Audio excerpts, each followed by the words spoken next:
Okay, so here we are going to install a do-it-yourself wall clock where the numbers are the decor.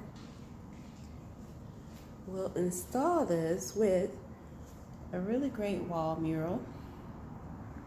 These are our parts and pieces we will need to assemble this project.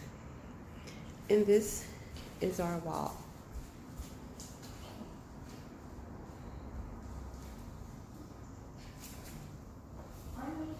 For this project, we're looking to complete a look for the sale of this Oak Park home.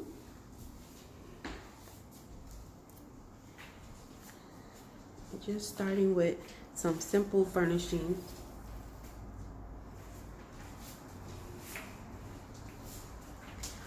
But the home itself is beautiful.